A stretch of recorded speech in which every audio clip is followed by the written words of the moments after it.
Hai Zio, ini Mama. Zio, ini jam berapa ya? 5:30. Nanti insya Allah Zio jam 7 udah bisa keluar. Jadi Zio hari ini tanggal 10, kemarin tanggal 9 masuk ke ruang fototerapi karena Zio bilirubinnya tinggi. Halo sayang, ini Mama. Ya Allah, kasihannya anak Mama nih.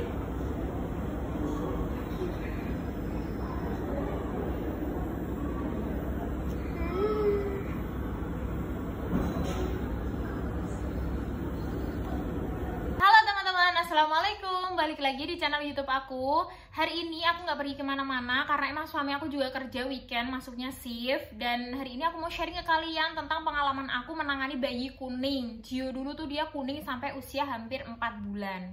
Nah, pertama dia terdeteksi kuning itu waktu usia 3 hari, teman-teman. Aku tuh udah ngerasa anak aku tuh dia susah nyusu pertama, karena aku juga awalnya nggak mau pakai dot, namanya ibu baru. Aku maunya yang perfect banget buat anak aku. Jadi aku tuh nggak kasih dia dot untuk sufor. Padahal itu nggak boleh ya, teman-teman. Apa? Mimi. Padahal itu nggak boleh ya teman-teman. Kalau misalnya ASI kita belum keluar, ya udah nggak apa-apa kita kasih sufor dulu. Toh nanti kita bisa latih anak kita buat bisa DBF seperti itu. Di usia Gio 3-4 hari itu aku ngerasa Gio itu dia badannya panas. Ketika di termo ternyata udah 37, 38 sampai 39, sekian kalau nggak salah. Masih denial nih orang tua aku, karena aku kan dulu lahirnya di rumah ya. Orang tua aku masih denial kalau misalnya nggak apa-apa, bayi tuh emang kayak gitu. Emang sih dia kayaknya tuh kurang nyusunya, makanya dia panas, dehidrasi maksudnya. Terus kan aku nggak paham nih, aku nggak mau, aku udah tetap kekeh banget pengen anak aku dibawa ke rumah sakit atau dibalikin di mana tempat aku bersalin tadi, biar ketemu dengan dokter anak yang nanganin waktu dia lahir gitu. Pokoknya aku nangis, aku nyampe ngebentak ibuku juga ya, panik teman-teman. Maaf banget Bu, demi Allah kalau misalnya bisa diulang aku nggak bakal marah-marah sama ibuku yang udah ngerawat aku waktu lahiran sih. Itu demi Allah aku nyesel banget. Dan setelah itu akhirnya kita bawa balik lagi ke rumah sakit. Dia di situ juga rewel karena haus ya teman-teman. Terus ASI aku juga belum terlalu keluar. Dia juga sulit banget DBF karena aku tuh kena flat puting. Nah, setelah diperiksa sama dokternya, bener dong anak aku itu didiagnosa kena kuning. Hancur banget sih waktu itu, aku inget banget dia usia 4 hari itu diambil darahnya, teman-teman. Nah, ketika di RS itu dia ngambil darah bayi usia 4 hari itu di tangan. Padahal setahu aku usia 1 bulan, 0 sampai 1 bulan itu ngambil darahnya itu di telapak kaki, teman-teman. Jadi bukan di tangan. Aku nggak tahu sih, aku waktu itu ya iya aja karena aku udah panik. Terus aku juga nggak mau lihat anak aku diambil darahnya karena dia nangisnya kejer banget. Aduh, nggak mau diulang sih. Setelah diambil darah, dicek bilirubin dan lain sebagainya sebelum masuk ruang perina, ternyata bilirubinnya itu di angka 12, sekian, dan itu termasuknya tinggi. Harusnya bilirubin itu di bawah 10 kalau nggak salah, 9 apa 10 gitu. Terus akhirnya dokter mutusin buat di sinar biru 24 jam, masuk jam 7 sampai jam 7 besoknya, 7 malam. Dan ya di situ aku nungguin, kita hanya bisa nengok di jam-jam besuk. Itu jahitan aku udah nggak dirasa. Pokoknya aku pengen anak aku sehat, aku pengen nemenin dia gitu. Padahal ya kita pulang nggak apa-apa, tuh aku juga belum bisa ngeluarin ASI kan, belum bisa mompa ASI, jadi percuma juga kita di situ sebenarnya. Cuman aku nggak mau ninggalin anak aku selama itu, jadi akhirnya tetap aku kekeh buat nemenin dia di situ. Oke, setelah itu dari kejadian itu aku semakin intens buat liatin perubahan anak aku. Kuningnya tuh udah makin berkurang atau belum. Ternyata makin hari dia tuh makin kuning, teman-teman. Aku udah kayak panik banget. Ini anak sih sebenarnya kenapa, kalau misalnya aku bawa ke rumah sakit lagi mungkin bakal dirawat lagi, dan aku gak mau itu.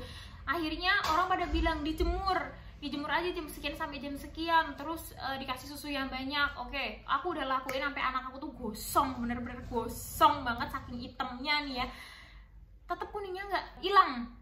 Akhirnya aku mutusin sama suami aku ngomong, ini gimana, aku di rumah tuh aku nggak tahu ya aku kena baby blues apa enggak. Tapi waktu itu, waktu Gio lahir itu aku ngerasa anak aku tuh aman kalau dipegang ibu aku, mbah aku, bapak aku, suami aku, sama aku sendiri. ketika orang lain mau megang itu kayak aku, ya nanti anak aku gimana, nanti kalau anakku dicium gimana, nanti kalau anak aku kena ini gimana. Jadi gitu loh teman-teman, pikiran-pikiran itu tuh tiba-tiba aja ada. Mungkin katanya itu karena baby blues, cuman aku nggak tahu ya itu baby blues apa enggak. Sampai aku kadang berantem mulu sama ibuku karena aku punya pengasuhan sendiri yang aku udah cari tahu sebelumnya, terus ditambah ibuku yang orang desa kan ini gitu kan. Kalau aku bisa ngulang waktu aku nggak bakal kayak gitu sama ibuku. Demi Allah aku nyesel banget karena ternyata jadi orang tua itu berat teman-teman. Jadi orang tua tuh berat banget ternyata, banyak capeknya, nggak bisa ngeluh. Dan aku udah kurang ajar banget sama ibu aku malah jadi curhat. Bentar ya. Jika aku bisa memutar waktu, aku pengen memutar waktu SD kali ya, apa SMP. Karena aku waktu itu marah-marah banget sama ibuku, terus-terusan marah-marah. Kayak aku kalau lihat ibuku atau ibuku ngomong tuh aku kesel banget. Mungkin karena dari kecil tuh ibuku kalau ngomong tuh gak pernah halus ya, gak bentak-bentak mulu. Jadi lama-kelamaan aku kayak termainsa di pikiran aku kalau ibu aku tuh gak baik. Padahal sebelumnya ibu aku baik banget teman-teman. Oke lanjut ya. Setelah itu cerita sedikit. Setelah itu aku memutuskan buat ngajak Gio balik ke Bekasi sini buat dicari dokter terbaik di sini. Bukan aku nggak percaya dokter anak di daerah aku, bukan itu. Mungkin karena aku belum nemu yang kompeten ya. Karena waktu itu aku cuma ke satu dokter doang di situ. Dan itu dokternya kayak kurang, ya pokoknya kurang sesuai dengan apa yang aku harapin lah waktu dia memeriksa anak aku gitu teman-teman. Akhirnya aku nemuin salah satu dokter di sini di Rumah Sakit Siloam. Dan dia itu pernah nanganin anaknya teman suami aku yang sama-sama kuning 2-3 bulanan. Nah ternyata setelah diperiksa, Gio ini terkena breastfeeding jaundice. Jadi kuning karena ASI teman-teman. Aku mikirnya kuning karena ASI, aku baru dengar. Iya memang kasusnya itu nggak banyak. Jadi ada satu enzim di dalam ASI yang menyebabkan bayi itu kuning gitu teman-teman. Aku nggak tahu, lupa banget aku enzimnya apa.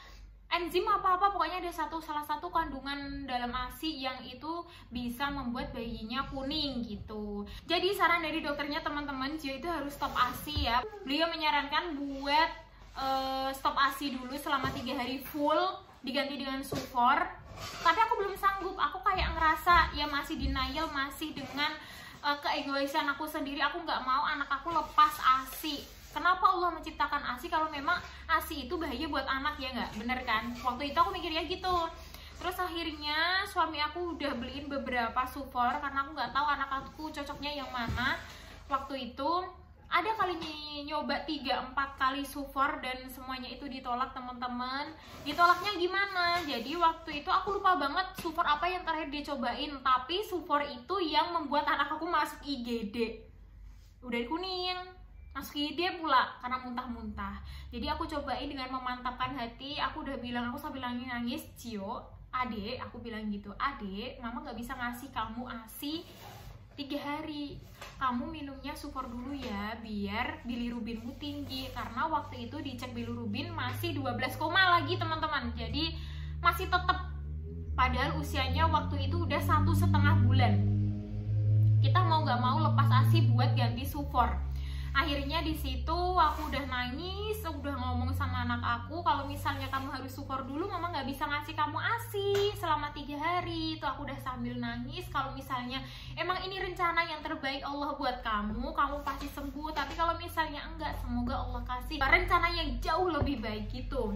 Akhirnya di situ aku kasih dia Sufor jam 3 sore. Gak lama kemudian dia muntah teman-teman. Muntah, dimuntahin semuanya. ASI yang tadi dia diminum sebelum Sufor dimuntahin semuanya. Gak lama dari situ, setengah jam kemudian mungkin ya, dia kembali lagi muntah. Pokoknya terhitung dia sampai jam 11 malam.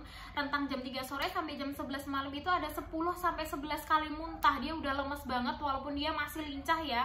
Masih mau ketawa, masih mau ngoceh, cuman aku udah feeling nih, ini anak gak bener nih.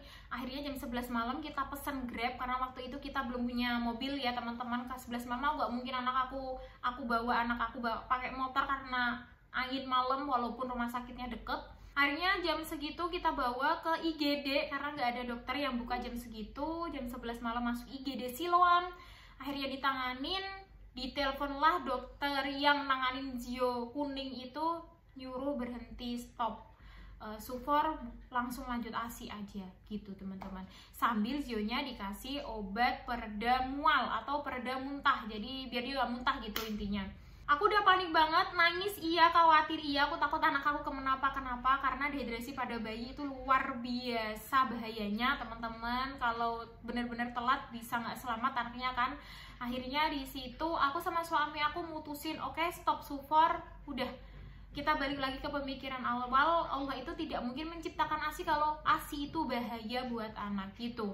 Akhirnya minggu depannya kita balik lagi ke RS tersebut, cek lab lagi. Jadi terhitung Zio itu udah cek lab 3 atau 4 kali. Bilirubinnya masih tinggi sekitar 10, tapi dia udah turun dari angka 12 yang sebelumnya dicek itu ya. Akhirnya dengan bilirubin 10 kita mutusin buat tetap kasih ASI tanpa sufor sama sekali gitu teman-teman. Dan ya benar kata dokternya, bilirubin itu bakal turun, pasti turun, tapi butuh waktu lama. Zio itu hilang kuningnya, bener-bener hilang ya, bersih kulitnya teman-teman di usia 4 bulan. 4 bulanan, bayangin. Biasanya di kelahiran anak kuning itu nggak ada masalah jika di 2 atau 3 minggu pertama kelahiran. Jadi dia lahir nih hari ini, 2 atau 3 minggu kemudian dia kuning, itu tidak masalah teman-teman. Dia bakal hilang sendiri karena dia penyesuaian gitu. Tapi beda kasusnya sama Zio, karena Zio itu kuning karena ASI aku. Jadi dia tuh jadi anak bayi newborn yang nggak gemoy teman-teman. Di saat teman-temannya pada gede-gede nih, pada berlipat-lipat, nggak, dia kurus banget. Aku nyampe apa aku gagal ya jadi ibu gitu, nyampe aku mikirnya kayak gitu. Tapi pertambahan badannya normal, walaupun belum ada 1 kilo, kayak 800, 900 gitu teman-teman. Ya alhamdulillah, disyukurin aja ya, karena itu masih termasuk normal. Cuman ya sebagai ibu kadang membandingkan, oh, kamu anaknya gendut banget, anak kamu kurus banget gitu, padahal itu nggak boleh. Susah sih emang, cuman nggak boleh ya ibu-ibu. Terus apa aja nih yang aku lakukan, metode apa aja yang aku lakuin biar anak aku tuh turun? Pertama, aku kasih ASI sesering mungkin, bener-bener dia tuh aku kasih kayak mau nggak mau kamu harus nyusu per 2 jam, pasti per 2 jam. Aku sampai usia 6 bulanan tuh aku tidurnya tidur ayam teman-teman. Jadi per 2 jam, 3 jam tuh aku pasti bangun buat nyusuin anak aku, karena aku nggak mau dia tuh kekurangan ASI gitu, pikiranku, biar dia tuh tetap sehat gitu. Yang kedua, dijemur. Iya, dijemur. Tapi ternyata setahu aku, mungkin ini beda-beda pendapat ya teman-teman, karena sinar matahari tidak sebagus dulu. Makanya sekarang tuh anak bayi kalau dijemur tidak boleh telanjang. Dulu kan telanjang ya, ini harus pakai baju karena emang sinar matahari nggak sebagus ya dulu. Sekarang jam 7-8 pagi aja udah panas banget kan. Nah kayak gitu teman-teman. Dia tetap aku jemur setengah jam sampai 1 jam. Kelamaan, iya kelamaan, dia sampai hitam, gosong banget. Sampai usia 5-6 bulan dia udah gak aku jemur lagi teman-teman, karena aku kasihan. Ternyata setelah gak aku jemur dia jadi putih banget kayak anak Cina. Ternyata jemur itu tidak bisa menghilangkan kuning. Aku nggak tahu ini mitos apa enggak. Pasti orang-orang desa atau orang-orang yang ini bilangnya harus dijemur biar kuningnya hilang. Tapi di anak aku udah dijemur, udah diapain, kuningnya nggak hilang ibu-ibu. Nggak tahu ya. Mungkin ada yang bilang, oh ini bakal hilang nih kalau dijemur, ini bakal hilang nih kalau diginiin. Enggak.